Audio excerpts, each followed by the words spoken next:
Well, people, it's that time of year again. It's the big bot bash. So Bill Making Stuff has challenged the whole crafting community to make their own bots. I did take part last year where I made like a grimy, dirty, flamey type of bot, and this year, for some reason, I've gone in completely the opposite direction. I'm not sure why, but I am quite happy with the results, and I hope you guys like them too. So I have printed off Bill's junk bot generator, and I think there's probably only one thing left for it, and that is to crack on. Time to roll the dice! It's time to roll the dice! Right, let's see what we got. We got Pointy for the head, Dumpster for the body, Punchy for the arms, too many legs, and the flavour is Hunter. I rolled 3 19s, like that is mental. But I think we can work with this. So I've got a few ideas of what I want to do, but first we're going to need some Greebles.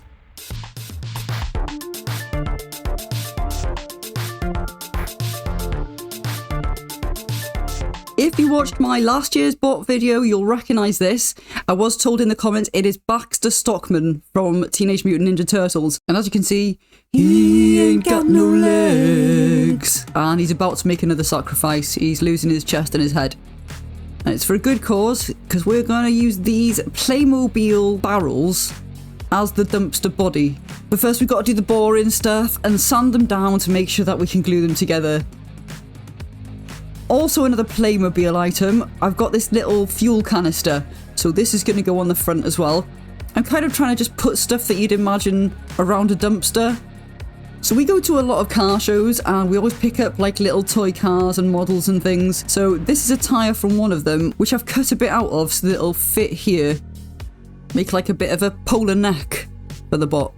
And we've got loads of different sizes of these little cars, so I've just been pulling the tyres off all of them. So if the Dino Lord wants to use any of these cars to build any dioramas in the future, he's going to be a bit screwed because, well, I've taken all the tyres. Whoops. Shh, don't tell him.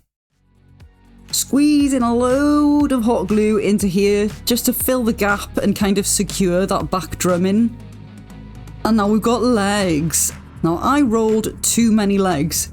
And I've got these, and what they are, they're from this. I had an old toy truck which had like this cage on the side. I think I used bits of this on last year's bot as well.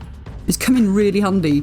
So what I've done is cut off some of these bars and then attached them to a connects part, which was perfect. When I seen it lying there in the Greebles box, it was just like a glorious moment. It was like it was meant to be.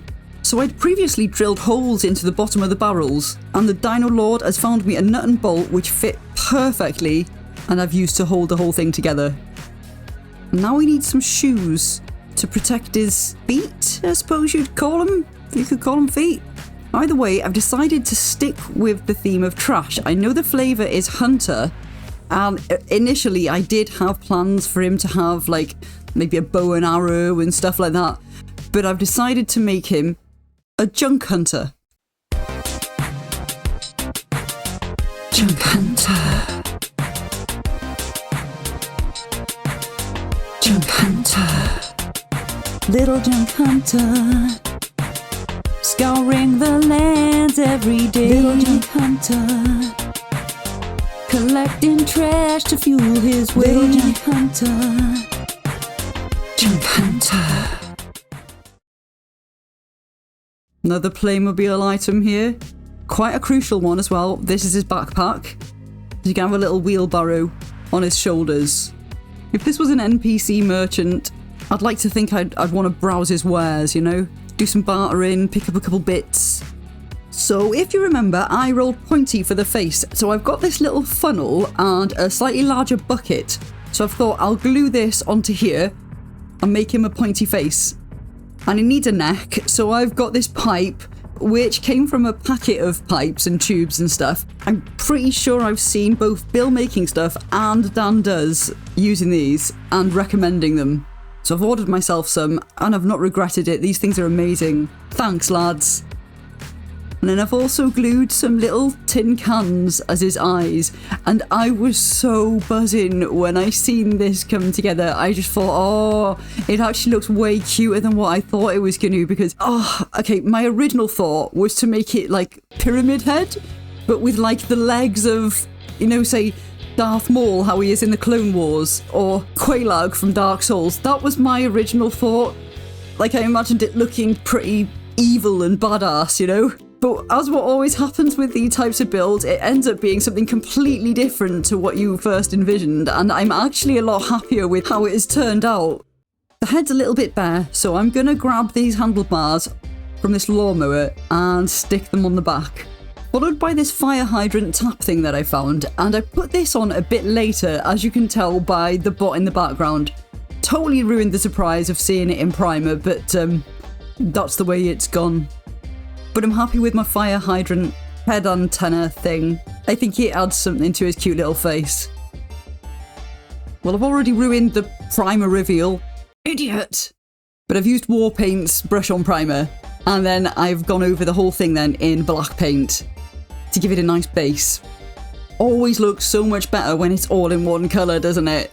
And as you can see, I've started adding some bits into the feet, but I'm going to need to primer up and base coat some more Greebles. Right, now if you remember, I rolled Punchy for the hands. And I think this guy has got the perfect hands, so unfortunately, he's getting it. Oh, no! Ah, get off! Oh, dogs! Stop it, you fucker! Now that that's removed, I can take the hand off, and we can glue them on. I think they look pretty punchy. Let me know what you guys think. And my dude's looking a bit more complete now. Thank you very much for your sacrifice, Mr. I don't know who he is. Once again, I don't know who he is. Let me know if you know in the comments. Some other extra bits to the legs. I'm going to add some chains here and there, wrapping around the legs, and also some wrapping around the tyre. You know, like the ones you get on Fallout. We've got a few of these knocking about our camps on Fallout 76, and I thought they looked pretty cool. Then added some of the Greebles that we painted earlier to the legs. To the legs, to the legs, to the legs, to the legs. Everything I own in a box on my legs. Leg boxes. And I've taken another part off this lawnmower, off the front bit there, and going to stick a little tyre to this. I'm not sure why. It looks like some sort of flashlight or something. I don't really know what it's supposed to be, but I just thought it looked quite cool, so I'm going to stick that on here. So there's another bucket at the back, and I've got one of the little milk cartons that I painted earlier. I'm just going to surround that with more paper and stuff.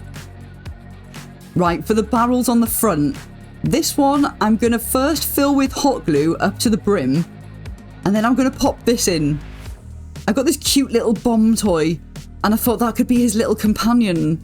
So that's going to get squished in, and I'm hoping that the glue comes dripping out down the side, and then we're going to add some more drips as well. So this little fella kind of bathes inside the goo. I like to think him a bit like Alexander the clay pot from Elden Ring.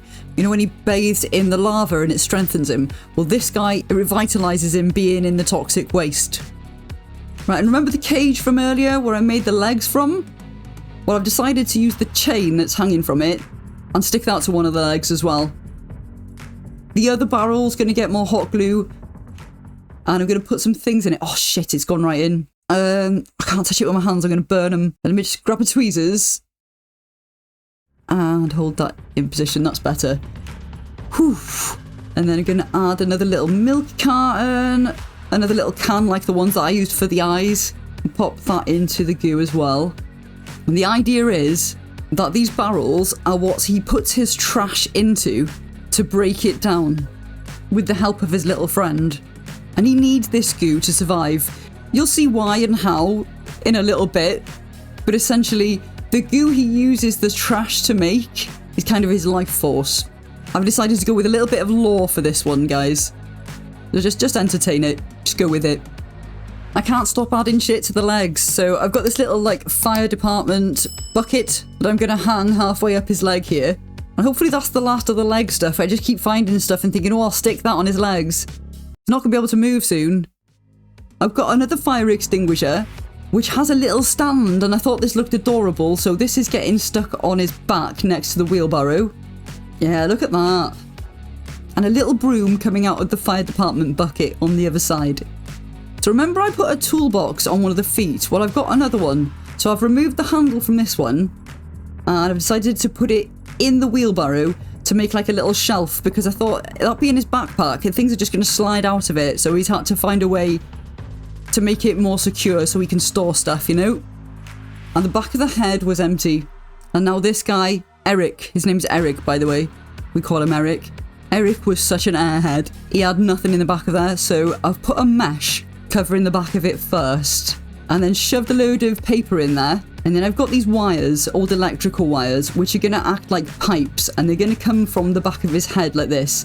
Now the idea is, these are going to go from his head around and up into the barrels. So they are what will be transporting the goo he's making in the barrels up and into his brain. Yeah? So that's why I said the goo that he's making is essentially his life force. He's living off this stuff. So obviously we need more goo drips coming out of the back of his head. I've never done a story for anything I've built really before, so I'm not sure if this one's a bit shit.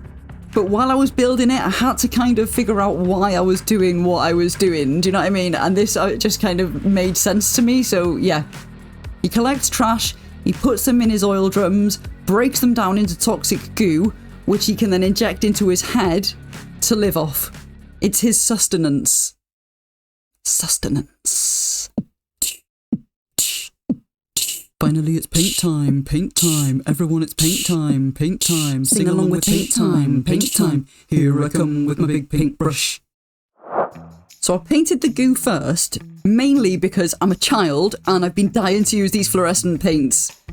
And now I'm using a crap old brush to put on some fresh rust paint from War Paints Effects, followed by a dabbing of dark rust just here and there, you know?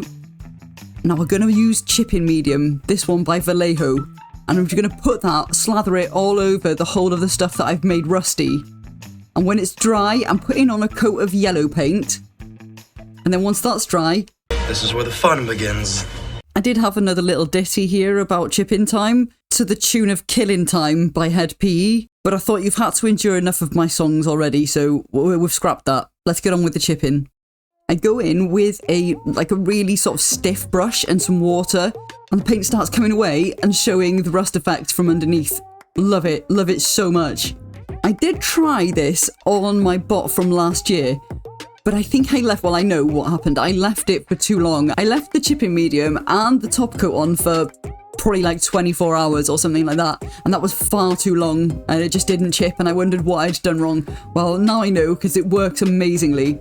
I absolutely loved doing this, and I might have got a little bit carried away, making everything look rusty, because I've done the same thing to the items that are in the barrel on the top as well. And then I know you're supposed to leave washes until like the very end, but once again, I am a bit of a child and wanted to see what it would look like, so I've put it on the tin up here, loved how it looked, and decided to do the barrels as well. I've gone for a bit of a cartoony thing on this one. I've never really played about with this style, but it's just the way it seemed to go and it worked, so I thought, oh, I'm enjoying it, I like the way it looks, so I'm just going to keep running with it. All the accessories on his legs, on his back, are all getting the same treatment as well. I'm just going to use the chipping medium technique on all of it. And now another bit that I've been really looking forward to, the actual robot himself. And I've decided not to use rust as a base coat for this. I'm going for gunmetal before I put the chipping medium on, because I really want him to stand out from the junk that he's carrying around with him. So for the colours, I've chosen stone golem. For one of the colours, I wanted two different colours on this, and the other one I've gone with troglodyte blue. Love troglodyte blue, we use this quite a lot.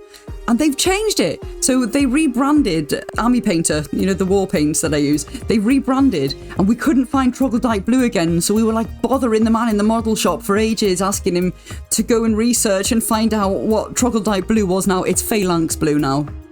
In case you were wondering, in case you wanted to get some. So yeah, he found out for us. He's so good with us in that model shop. I feel like we're always in there bothering him about something. But we got to the bottom of it, and now we've stocked up on phalanx blue.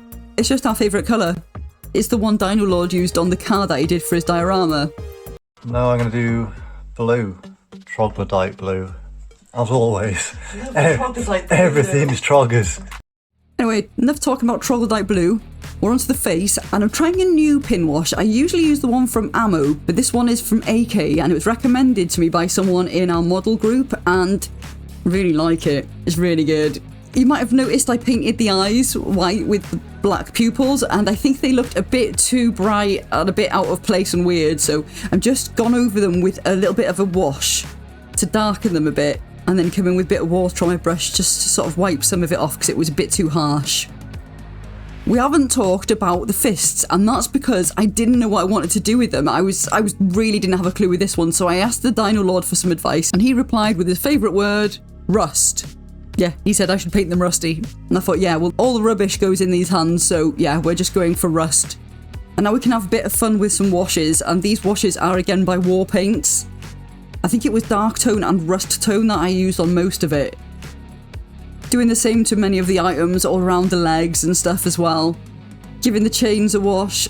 And these washes just kind of help everything. It darkens the recesses and makes things pop a bit more. I love them so much. Now, as for what's going to go into this wheelbarrow, we haven't really talked about that yet, but this is pretty much one of the last things I need to do. So I've cut up some bin liners and some kitchen roll, scrunched it up, and I'm going to wrap the kitchen roll in the bin liner and then tie it in a knot at the top, which might take a while. This was really fiddly, but I knew what I wanted in there. I knew from the start that this is what I wanted. I wanted little bin bags, and that's why I wanted him to have a little shelf in his wheelbarrow. And I did make a few more of these. Some of them I tied in a knot like that one, and others I've used these tiny little hair elastics to secure the top. Do you know what? The locals where he lives must be proper chuffed, because like every time they just want to throw their rubbish out, they could just give it to him. They don't have to worry about anything. He'll just come and take it for free. And instead of it being like, oh, when's bin day? Everyone's like, oh, when's Eric coming? What day does Eric come again? Actually, scrap that. They don't need to ask. Everyone knows when Eric's coming, because it's the best day of their week. He's a local hero, is our Eric, but now he needs a way for people to know his name, so I've had to write it on his arm. I don't have any of those fancy transfers or anything, so I've had to do this by hand. And I think it worked out for the best, because even though it's like on top of the weathering, it's going to have faded over the years, and so he has to keep refreshing it and keep repainting it, so that he's always got his personalised stamp on his shoulder.